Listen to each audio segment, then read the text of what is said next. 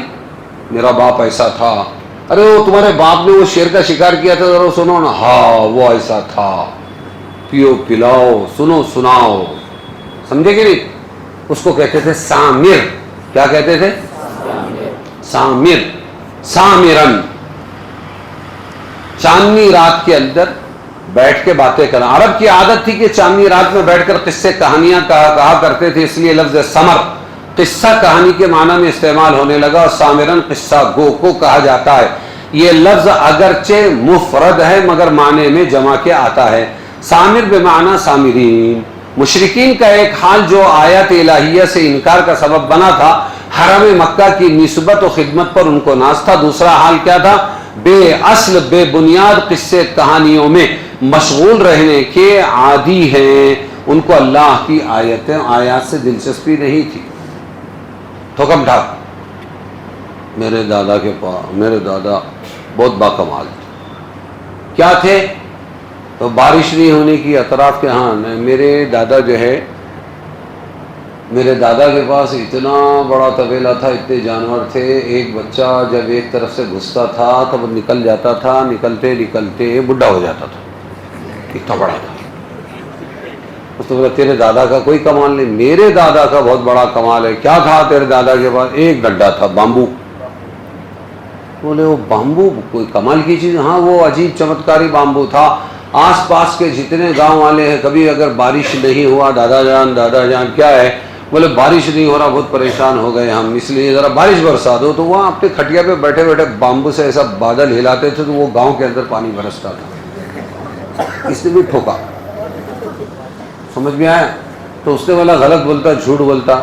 ارے تیرے بابا دادا کا اتنا بڑا بامبو ہو ہی نہیں سکتا. بولے کیوں؟ بولے اگر اتنا بڑا بامبو تھا تو بول رکھتے کہاں تھے؟ تیرے دادا کے طویلے میں. جیسے کو تیسا. پھیکم بھاگ. یہ رات کی کہانیاں تھی ان کی. کیا تھی یہ؟ ایسا بات پھیکم بھاگ. قرآن حدیث تو تھی نہیں, بس بڑا ہی مارتے رہنا, پیتے رہنا, پلاتے رہنا. تو یہ دو, ایک تو حرم کی متولیت پر وہ فخر کرتے تھے, اور دوسرے رات کو فالتو باتیں کرتے تھے. تکبر کرتے ہوئے قصہ گو کو چھوڑ کر جیسے چلے جاتے ہیں, ایسے حضور کے قرآن پڑھنے سے بھاگ جاتے تھے. تہجرون, یہ لفظ حجر بضم الہا ہے, جس کے معنی فضول بکواس گالی گلوچ. حجر کا مطلب کیا ہے؟ فضول بکواس گالم گلوچ کرتے. تہجرون. عشاء کے بعد قصہ گوئی کی مبانت اور خاص ہدایت. کسان کتنے بجے سوتا ہے سب کو معلوم ہوگا. تمہارے یہاں یہ کھیڑوت کسان لوگ کتنے بجے سو جاتے؟ مغرب کے بعد کھانا کھایا اور فوراً سو گئے, 8 بجے سے پہلے سو گئے, تو 4 بجے اٹھنے کی اور ہل لے کے جانے کی توفیق ملتی ہے کھیت میں. بالکل صحیح ٹائم. سمجھے کہ نہیں؟ ہم ناشتہ ہلکا پھلکا اور کھانا تگڑا, رات کو پارٹی رکھیں گے, رات کی دعوت, بریانی, سب کوتھڑے کے اوپر لوڈ. ان کا ایسا نہیں. بالکل اسی طرح. تو رات کے یہ کہہ رہے ہیں کہ عرب عجم میں قدیم زمانے سے رات کی گفتگو کا سلسلہ چلا آ رہا ہے. بہت سے مفاسد اور وقت کی اضاعت ہے. نبی کریم صلی اللہ علیہ وسلم نے اس رسم کو مٹانے کے لیے عشاء سے پہلے سونے کو اور عشاء کے بعد فضول قصہ گوئی کو منع فرمایا تھا. عشاء سے پہلے سونا مت, نماز پڑھ لینا پھر سونا, اور عشاء کے بعد جاگنا مت, قصے وصے مت بیان کرنا. حکمت یہ تھی کہ عشاء کی نماز پر انسان کے اعمال یومیہ ختم ہو رہے ہیں, جو دن بھر کے گناہوں کا بھی کفارہ ہو سکتا ہے. یہی اس کا آخری عمل اس دن کا ہو تو بہتر ہے. اگر بعد عشاء فضول قصہ گوئی میں لگ گیا تو اولاً یہ خود فعل عبث اور مکروہ ہے. اس کے علاوہ اس کے ضمن میں خبیث, غیبت, جھوٹ اور دوسرے طرح طرح کے گناہ کا ارتکاب ہوتا ہے. ایک برا انجام اس کا یہ ہے کہ رات کو دیر تک جاگے گا تو صبح کو سویرے نہیں اٹھے گا.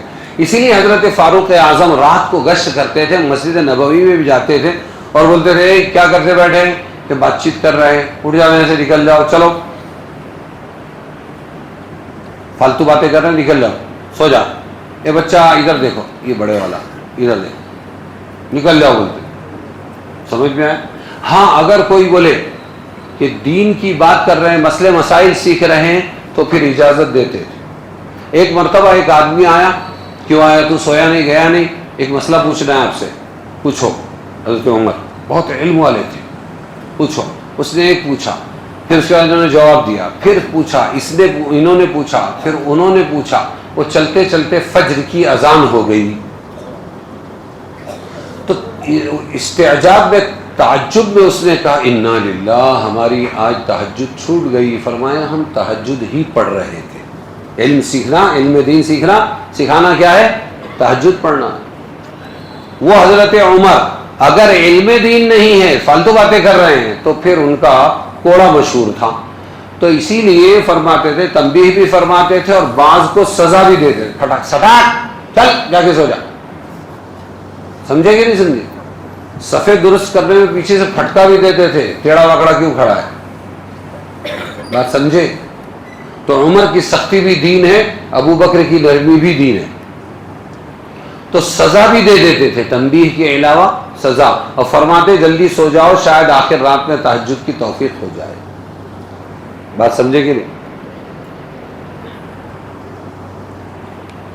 فَلَمْ يَدَّبَّرُوا الْقَوْلَ سے ام یقولون بہ جنہ تک، ایسی 5 چیزوں کا ذکر ہے جو مشرکین کے لیے رسول صلی اللہ علیہ وسلم پر ایمان لانے سے کسی درجہ روکتی تھی۔ دیکھو 5 چیزیں کیا ہے، تم بھی سمجھو کہ اپنے اندر وہ چیزیں نہیں آنا چاہیے، اور ان میں سے ہر ایک کے منفی ہونے کا بیان ساتھ میں کیا۔ حاصل یہ کہ جو وجوہ ان لوگوں کے لیے ایمان سے رکاوٹ تھی، ان میں سے کوئی بھی وجہ موجود نہیں، اور ایمان لانے کے لیے جو اسباب اور وجوہ داعی ہیں وہ سب حضور میں موجود تھے۔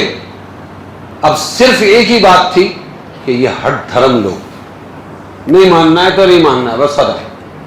بھائی کیوں نہیں ماننا ہے؟ وہ ہم کو نہیں ماننا ہے۔ بل جاءہم بالحق واکثرہم للحق کارہون،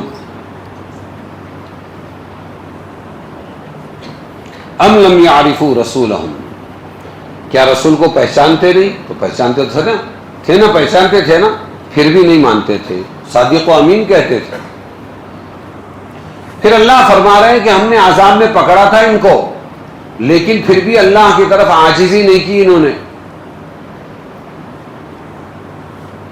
اور یہ بتایا اگر ہم ان کی فریاد پر رحم کھا کر عذاب ہٹا دے تو ان کی جبلی یعنی فطری، ان کی فطرت میں جو شرارت ہے، سرکشی کا عالم یہ کہ عذاب سے نجات پانے کے بعد پھر اپنی سرکشی اور نافرمانی میں مشغول ہو جائیں گے۔ اس آیت میں ان کے ایک اسی طرح کے واقعے کا بیان ہے، ایک عذاب میں پکڑا گیا تھا، اور مگر عذاب سے دعا نبی کی دعا کی وجہ سے نجات پانے کے بعد بھی اللہ کے سامنے جھکے نہیں، اللہ کے پاس آئے، اللہ کے رسول کے پاس آئے، اے اللہ کے نبی آپ تو رحیم ہیں، آپ کی امت پریشان ہے، دعا کر دو کہ یہ عذاب چھٹ جائے۔ آپ نے دعا کر دی تو عذاب ہٹا، لیکن پھر بھی ان کو ہدایت نہیں ملی۔ فرعون کو ایسے کئی چانس دیے تھے اللہ تعالیٰ۔ موسیٰ تنہائی میں کہتا ہے، موسیٰ دعا کر دو نا اللہ سے، یہ مینڈک ختم ہو جائے، یہ خون ختم ہو جائے، ہے نا، یہ جوئیں ختم ہو جائے۔ تو وہ دعا کر دیتے تھے، عذاب ختم ہو جاتا تھا، بولتا تھا میں ایمان لاؤں گا، لیکن پھر میری وجہ سے دیکھو عذاب ختم ہو گیا۔ تو انسان کی فطرت ہے۔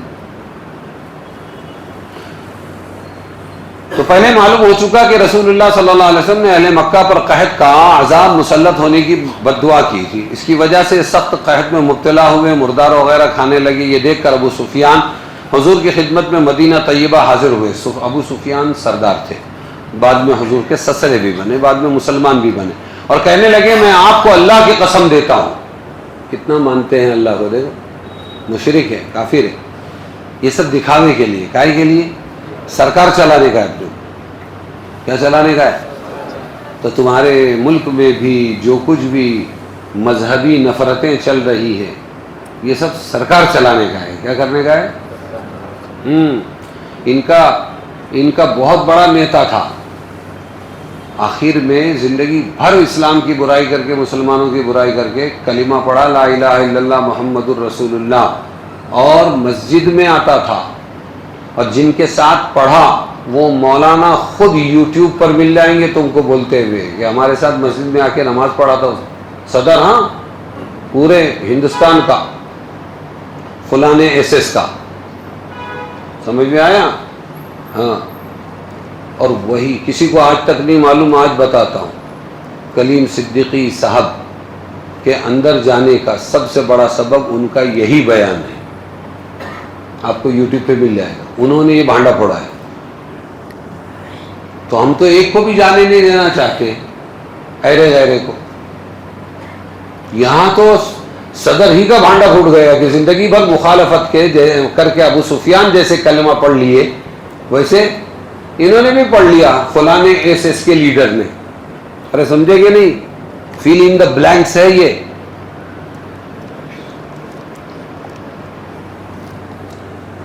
تو وہ ابو سفیان آ کے کہہ رہے ہیں، سامنے سب کے لڑتے ہیں، اور آ کے اے محمد صلی اللہ علیہ وسلم، آپ کو اللہ کی قسم دیتا ہوں اور صلہ رحمی کی قسم دیتا ہوں، کیا آپ نے یہ نہیں کہا کہ میں اہل عالم کے لیے رحمت بنا کر بھیجا گیا ہوں؟ آپ نے فرمایا بے شک کہا، اور واقعہ بھی یوں ہی ہے۔ ابو سفیان نے کہا آپ نے اپنی قوم کے بڑوں کو تو بدر کے معرکے میں تلوار سے قتل کر دیا، اپنی قوم کے بڑوں کو کیسے؟ تلوار سے قتل کر دیا، اور جو اب رہ گئے ہیں ان کو بھوک سے قتل کر رہے ہیں، اب بد دعا دی آپ نے، ہڈیاں کھا رہے ہیں، کتے کھا رہے ہیں۔ اللہ سے دعا کیجئے یہ عذاب ہم سے ہٹ جائے۔ رسول اللہ صلی اللہ علیہ وسلم دعا فرمائی، یہ عذاب اسی وقت ختم ہو گیا، اسی پر یہ آیت نازل ہوئی، وَلَقَدْ أَخَذْنَاهُمْ بِالْعَذَابِ، ہم نے پکڑا تھا ان کو عذاب سے، فَمَسْتَكَانُوا لِرَبِّهِمْ، لیکن وہ عاجز نہیں بنے اپنے رب کے لیے، وہ تو اکڑ مکڑ میں ہی رہے۔ بات سمجھ میں آئی؟ آگے کی آیت ہے 78 سے لے کر 92 تک، اور اسی نے بنا دیے تمہارے کان اور آنکھیں اور دل، اور تم بہت تھوڑا حق مانتے ہو، قلیلا ما تشکرون۔ آنکھ کان کس نے بنائے؟ اللہ نے، اور اسی نے تم کو پھیلا رکھا ہے۔ وَهُوَ الَّذِي ذَرَأَكُمْ کا ترجمہ کیا ہے؟ ہاں، کوکن کی گھاٹیوں میں جب ہم گزرتے ہیں تو نیچے کلومیٹروں تک کے دور بستیاں دکھتی ہیں، چل کے آنا بھی مشکل، لیکن مکہ جائیں گے تو بھی وہاں سے اس محبت کے باوجود کدھر واپس آئیں گے؟ اپنے گاؤں۔ میں سوچتا ہوں پہلا آدمی کیسے آیا ہوگا، کس نے لایا؟ یہ ہے قرآن، کہ اللہ نے پیدا کیا اور پیر دیا۔ کیا کیا؟ ہاں، پوری دنیا میں، گھاٹیوں میں، گھاٹوں میں، پہاڑوں میں، برفوں میں، ہر جگہ اللہ نے پیر دیا ہے۔ یہ محبتیں دلوں میں زمینوں کی اللہ نے ڈالی، تو مکہ چھوڑ کر پھر وہیں جا کے سکون ملتا ہے۔ هو الذی ذرأکم، اور اسی نے تم کو پھیلا رکھا ہے زمین میں، اور اسی کی طرف جمع ہو کر جاؤ گے، اور وہی ہے جلاتا اور مارتا ہے، زندہ کرتا مارتا ہے، اسی کا کام ہے بدلنا رات اور دن کا۔ تو کیا تم سمجھ نہیں رکھتے؟ رات دن کو کون بدلتا ہے؟ کوئی بات نہیں، یہ تو وہی کہہ رہے ہیں جیسا کہا کرتے تھے پہلے لوگ، یہ وہی کہہ رہے ہیں۔ کہتے ہیں کیا ہم مر گئے اور ہو گئے مٹی اور ہڈیاں، کیا ہم کو زندہ ہو کر اٹھنا ہے؟ یہ بہت پرانا اشکال ہے۔ مر کر دوبارہ کیسے اٹھیں گے ہم؟ جب اٹھیں گے نہیں تو آخرت نہیں تو ڈرنا کیا؟ تو یہ جوانی یہاں پر دارو میں، شراب میں، شباب میں وصول کر لو۔ بات سمجھے؟ لقد وعدنا، وعدہ دیا جاتا ہے ہم کو اور ہمارے باپ دادوں کو یہی پہلے سے، اور کچھ بھی نہیں، یہ نقلیں ہیں۔ ان ھذا الا اساطیر الاولین کا ترجمہ کر رہا ہوں، کچھ نہیں، یہ نقلیں ہیں پہلوں۔ نقل ہوتے ہوتے بات آئی ہے، حقیقت کچھ بھی نہیں کہ مر کے دوبارہ اٹھائے جائیں گے۔ آپ فرما دیجئے کس کی ہے زمین؟ جو کوئی اس میں ہے، بتاؤ اگر تم جانتے ہو۔ تم انکار کرتے ہو نا، تو بتاؤ نا یہ زمین کس کی، اس کا مالک کون ہے، اور جو زمین میں ہے وہ سب کس کا ہے؟ اب کہیں گے سب کچھ اللہ کا ہے۔ کافر مشرک بھی کہتا ہے سب کچھ کس کا ہے؟ اللہ کا ہے۔ سیقولون للہ قل افلا تذکرون، تو فرما دیجئے تم سوچتے نہیں؟ قل من رب السماوات السبع ورب العرش العظیم، آپ پوچھئے کون ہے مالک ساتوں آسمانوں کا اور مالک اس بڑے تخت کا، عرش عظیم کا۔ سیقولون للہ، اب بتائیں گے اللہ کو کہ اللہ ہی ہے۔ قل افلا تتقون، تو آپ پوچھئے پھر تم ڈرتے نہیں؟ قل من بیدہ ملکوت السماوات ملکوت کل شیء، تو پوچھئے کہ کس کے ہاتھ میں حکومت ہر چیز کی، وہو یجیر، اور وہ بچا لیتا ہے اور اس سے کوئی بچا نہیں سکتا۔ ارے سمجھے؟ وہ یجیر ولا یجار علیہ کا مطلب، اور وہ بچا لیتا ہے، یجیر ولا یجار علیہ، اور اس سے کوئی بچا نہیں سکتا. وہ تو بچاتا ہے جس کو چاہے، لیکن وہ جب مارنے لگے، پکڑنے لگے، اس سے کوئی بچا سکتا ہے؟ ولا یجار علیہ، اس سے کوئی بچا نہیں سکتا. ان کو تم تعلمون، بتاؤ اگر تم جانتے ہو. سیقولون للہ، اب بتائیں گے اللہ ہی کو. نہیں وہ اللہ ہی ہے، اللہ ہی کرتا ہے. قل فانا تحشرون، تو پوچھیے پھر کہاں سے تم پر جادو آ پڑتا ہے. تسحرون، کہاں سے جادو آ پڑتا ہے؟ جادو زدہ کی طرح تم مانتے ہی نہیں ہو حق کو. بل اتیناہم بالحق وانہم لکاذبون، کوئی نہیں، ہم نے ان کو پہنچایا سچ اور البتہ وہ جھوٹے ہیں. متخذ اللہ من ولد وما کان معہ من الہ، اللہ نے کوئی بیٹا نہیں، اللہ نے کوئی بیٹا نہیں کیا ہے، نہیں پیدا کیا اپنے لیے، اور نہ اس کے ساتھ کسی کا حکم چلے. یوں ہوتا تو لے جاتا ہر حکم والا اپنی بنائی چیز کو. اذن لذهب كل الہ بما خلق، اگر اللہ کے علاوہ اور بھی حاکم ہوتے تو ہر ایک اپنی اپنی حکومت کی چیزیں لے کے جاتا. ولا علی بعضهم علی بعض، اور چڑھائی کرتا ایک پر ایک. سبحان اللہ عما یصفون، اللہ نرالا ہے ان کی بتلائی باتوں سے. سبحان اللہ عما یصفون کا ترجمہ کیا ہے؟ اللہ کیسا ہے؟ اللہ نرالا ہے ان کی بتائی باتوں سے. عالم الغیب والشہادہ، جاننے والا ہے چھپے اور کھلے کا. فتعالی عما یشرکون،